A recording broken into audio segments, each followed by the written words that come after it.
Uh-oh.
Okay, we'll start with this. The reactions to this past weekend's mega match are still pouring in. American hype job Edgar Berlanga took to his social media and stated, "I would stand toe-to-toe with Artur and knock him out. No IQ, no head movement." How much were you moving your head when Cosera sat you on your ass? How much IQ were you displaying when Canelo sat you on your ass? That wasn't even that long ago. It was a few weeks ago. How much, Sugar Ray Edgar? How much? So here you have the prototypical American hype job who was initially billed as a knockout merchant, a knockout artist, but as soon as he stepped up in class, he couldn't stay in character. Now he's all about head movement and IQ. Oh, you want to be a boxer now? See, the difference between an Artur Beterbiev and an Edgar Berlanga is they may have both started out as knockout merchants, but only one of them stayed in character. Only one of them stayed that kind of fighter, and it wasn't Edgar. So where does Edgar get that he's got the IQ or the head movement or anything for an Artur Beterbiev that you're gonna stand toe-to-toe with him? Yeah, that's why you'd get knocked out. This is your idea of having IQ. Standing toe-to-toe with a power puncher. The jokes write themselves when it comes to these Americans. What do you got against the Americans? They're stupid and greatly lacking any situational awareness, any tact. The American boxer is not what he used to be. Oh, we may have cornered the market on world-class fighters in previous eras of boxing, but what do I say all the time?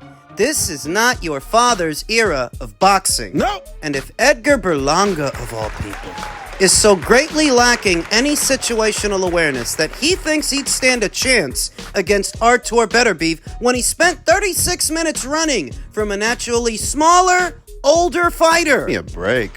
How could I not point it out? These tactical elements that you see elite-level boxers like Artur Beterbiev employ are little more than buzzwords to a guy like Edgar. He's just saying stuff he hears other people say because it sounds good. He doesn't know what the hell he's talking about. Give him long enough, he'll make the token Floyd Mayweather references. That is every American fighter's point of reference since they don't have an identity themselves. So very few do. Today's American fighter is a little more than just a wannabe. A wannabe Floyd, a wannabe this, and a wannabe that. Edgar? He's just a wannabe. Call it Me Too syndrome. That's how I think of it. That two great boxers, two unbeaten champions fought this weekend, and Edgar feels left out. He wants to be part of conversations like that one. He wants to be talked about the way that Artur is talked about or Dimitri is talked about.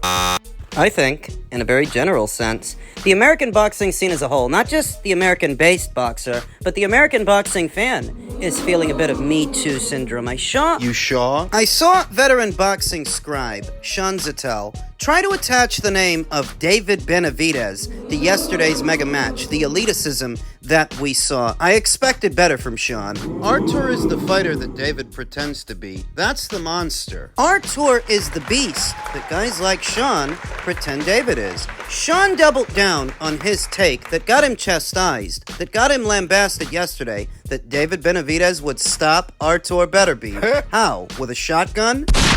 The most that would get a basic fighter like David Benavidez is a draw. Because what you're talking about in David is a flat-footed plotter who stomps around like he's walking on quicksand, shoulders square, throwing arm punches, those little shoe shines of his, which are really just arm punches. He's not turning his hips into those shots, and the Americans are so simple. They don't know he's not driving those punches. He's not turning into them. Those are arm punches, which is why there's not that much on them, which is why guys like Alexander Vajdik and Lonnie B and Dmitry Bivol have all said, David ain't that hard a puncher. though you should be able to make that inference yourself when he goes in there with Caleb Plant, who was exhausted for the last 6 rounds of their fight, and he couldn't so much as knock him down, let alone knock him out. This is a monster. Couldn't knock out Vojtik either, and we've been all through that. The point is that the American boxing scene, the American boxing fan, may be feeling a sense of Me Too syndrome right now because so many of the fighters that they like, and so many of the fighters that they try to put on a pedestal, they're not fighting in fights like yesterday's. You start talking about American fighters, and what you're really talking about is why a fight isn't happening. Prima donnas in their purses. Who wore it better, Devin or Gervonta? What color nail polish is Gervonta gonna pick to match his socks? Why isn't Gervonta fighting Shakur? Why isn't Shakur fighting Gervonta? Why isn't Devin fighting them? And where's Teofimo? How much alcohol was consumed that resulted in his fetal alcohol syndrome? Talking about American fighters, you're talking about fights that really aren't happening. Now, in the case of David Benavidez, he is about to fight David Morrell, according to him, but are we supposed to pretend that fighting David Morrell is on the same scale, the same level, as what we saw yesterday? Give me a break, sweetheart. Took you 2 years to fight a guy that's got, what, 11, 12 fights? It's Me Too syndrome. That's what it is. When an Edgar Berlanga pretends that he's boxing on the level of an Artur Beterbiev, or a Sean Zattel pretends that David Benavidez is boxing on the level of an Artur Beterbiev. When a Cheddar Bob in Boxing Pro claims that the big fish runs 154, the big fish being Errol Spence. What? On the eve of what is supposed to be Errol Spence Jr.'s return at some point next year against Sebastian Fundora, apparently he runs a division he hasn't really done anything in. It's Me Too syndrome. The Americans want their fighters that they like, that they prop up, that they put on a pedestal, to be thought of and talked about the way yesterday's 2 fighters are talked about. Because they're not. It's Me Too syndrome. Maybe the American boxing scene held the spotlight for a very, very, very long time, but times are changing, and the fighters' attitudes and their demeanor towards this profession, that has a lot to do with that, because when you're talking about American fighters, you're usually talking about why a fight isn't happening or why it's overpriced. What do you think David Benavidez versus David Morrell is going to cost? $75, $80 to watch 2 guys fight for a Reggie belt. Reggie belts. So when Sean Zattel attaches David Benavidez's name to the winner of that fight, there might be a precedent because he is his WBC mandatory challenger. But how could anyone who presumes to know anything about boxing think that David's got anything for Artur? The most you can hope to do is age him out because he's 39. Though even at 39, I think he walks through David Benavidez. Strolls. I mean, if that were Artur's next fight, yeah, I'd bet the house on Artur. I'd bet the house that he walks through David Benavidez. David better wait for that guy to have 1 or 2 more birthdays. Artur ain't gonna lose to no basic Vides. No Basic Longa. Edgar Basic Longa. These Americans, they just want to be talked about and thought of the way people talk about and think of yesterday's combatants, yesterday's champions, because they don't think about Americans in that scope anymore. The American fighter more and more is just seeming like a prima donna. A princess. And this is all supposed to be entertainment. We're supposed to be entertained. But he got time for all these primroses. Why these fights aren't happening? Who even cares anymore? The real men are fighting. Village idiot Ryan Garcia's reaction to the fight was, I think that Canelo beats Artur Beterbiev. Aren't you noticing a pattern yet? That some of the worst boxing takes come from out of America, and many times they're coming from the boxers themselves. You see, the American boxing scene is so ho-hum, the only way to create a stir is to say something that's asinine, something stupid. Because I think about Canelo versus Beterbiev, what I think about Crawford versus Canelo. I think Canelo would knock out Terence Crawford, and I think Artur Beterbiev would knock out Canelo. That doesn't seem like a hot take to me. Weight classes matter. Seems to be a quote out there that some people are running with. A quote from Dmitry Bivol, a recent one, that Canelo punches harder than Artur Beterbiev. I don't care if that's what Dmitry said. If Canelo punches harder than Artur Beterbiev, then John Ryder, Jaime Munguia, and Edgar Berlanga would not have gone the distance with him. They would not have heard the final bell if it were Artur Beterbiev that they were fighting. If you expect me to believe that just because Dmitry Bivol said it, then you've got the common sense of a rock.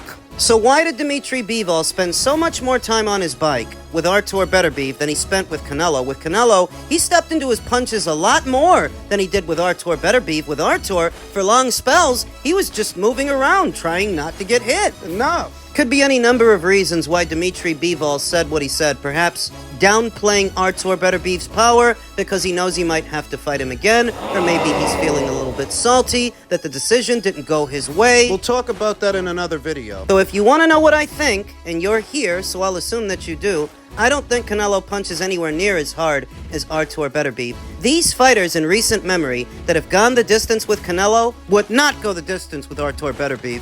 Common sense. And that's not even a knock on Canelo Alvarez because I'm a fan of Canelo Alvarez, but I'm not a moron. I think Artur stops him for the same reason I think he stops Terence Crawford. So, stylistically, I've often said that Canelo Alvarez has the right style for the job against Artur Beterbiev, but physically, he's outmatched. In terms of power, that goes to Artur. In terms of durability, that also goes to Artur. Output, activity, that also goes to Artur. He throws more punches per round. He's not looking to hurt you with a single punch, just one hard punch at a time. He's throwing punches in bunches. That's why Dmitry spent so much time on his bike. Canelo takes his time more than Artur and does more punch picking. That works for him at 168 against 168 pounders. That would not work for him against Artur. When you're not throwing, he will. Canelo Alvarez has a tendency to take the mid-rounds off, likely pacing himself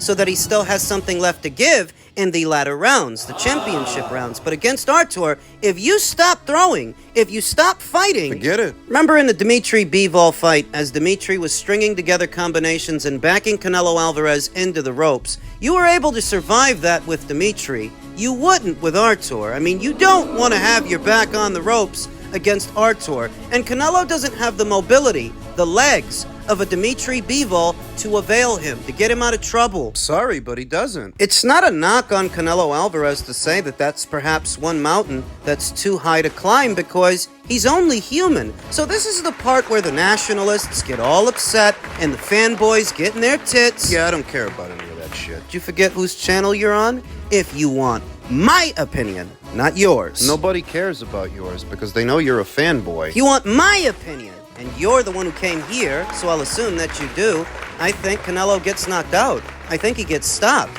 I think Artur Beterbiev is one of the few, the very few fighters that stands a legitimate chance of knocking out Canelo Alvarez, because there are not many who can. But he would. I think he would. The only reason Dmitry Bivol was able to hear the final bell yesterday is because he employed a lot more movement than Canelo Alvarez does. Canelo don't spend anywhere near as much time on his bike, and even if he did, he's a short, stumpy fighter. He ain't got the legs. He ain't got the strides to get away from Artur. The ring would be a very small place for Canelo. He's only human. These are not characters in a video game or a comic book. But I noticed that's how some Americans think of these boxers and think of boxing. So maybe it's boxing culture in America to say asinine things and get carried away based on your own fandom, your own fanaticism, but I ain't got time for that shit. Artur knocks him out for the same reason he'd knock out Terence Crawford. Weight classes matter. It's not hard to understand. If Dmitry Bivol's power, Dmitry, who's not even known as a power puncher, was enough to disarm you and wear you out when you fought him 2 years ago, what do you think happens with a bigger puncher? A way bigger puncher, who throws a lot of punches, by the way. More than you do. It's not hard to figure out if you use common sense. I wholeheartedly think it's American boxing culture to get carried away and say stupid things. There were many in the American boxing scene, many American boxers or American-based boxers who were calling the fight a robbery. That was a close fight. For a perspective, I did not pick Artur Beterbiev to win that fight. I picked Dmitry Bivol to win that fight. I felt it would go the distance, and when it does, he would win a decision. I don't even know that I can say that I was wrong, since so many people seem to think Dmitry did enough. He should have won the fight. But I happen to think so did Artur. That 7-5 either way makes sense. And in a situation like that, well, that's not a robbery. That's just a close fight. And it all boils down to what you like. The Americans, so many of them, being obsessed with movement and pure boxers. Just say Floyd Mayweather because that's where it stems from. Sean Porter said he had it 8-2. 8-2 in favor of Dimitri Bivol? Doesn't he mean 8-4? I didn't see 8 rounds that Dimitri Bivol won clearly, and I picked him to win, but I didn't see 8 rounds. Not that he won unanimously, no. Where the Americans are in their tits that the boxer, that the mover, was not given the decision. 115-113 in favor of Artur Beterbiev was the average scorecard of the Boxing News app that users voted in. This is a sample size of thousands upon thousands. 7-5 either way makes sense. 7-5 Bivol, I would have accepted that. 7-5 Beterbiev, same deal. Thing with the Americans is, they're obsessed with Floyd Mayweather, and they're obsessed with the Floyd Mayweather era, so they always give the boxer a level of consideration that is not necessarily parallel to what the judges might think. Because if you're spending entire spells blocking punches, after a while, it looks like you're being overpowered, even when the punches aren't getting in. It looks like you're being overwhelmed. Tack on that you're moving away. Veteran fighter turned analyst Sergio Mora said, more and more judges are being deceived by what is ineffective aggression. Define ineffective, because there's blocking 1 or 2 punches, then there's blocking salvos of punches, waves upon waves of punches, to where you're not even responding anymore, you're not countering in between, you're retreating. I mean, it's enough to make you give up ground. It's enough to make you move around. So what makes it ineffective? I've even heard Sergio Mora on more than one occasion say he's partial to boxers. He's partial to the boxer. Well, then it makes sense why you might look at things that way. You know that it was actually an MMA fan that gave a sobering take on the whole thing. The MMA guru said, I'm just saying, if the judges that just scored Bivol versus Beterbiev scored Floyd Mayweather's fights the same way, Mayweather would have about 6 or 7 losses on his record. I thought clean landing shots won boxing, but I guess not.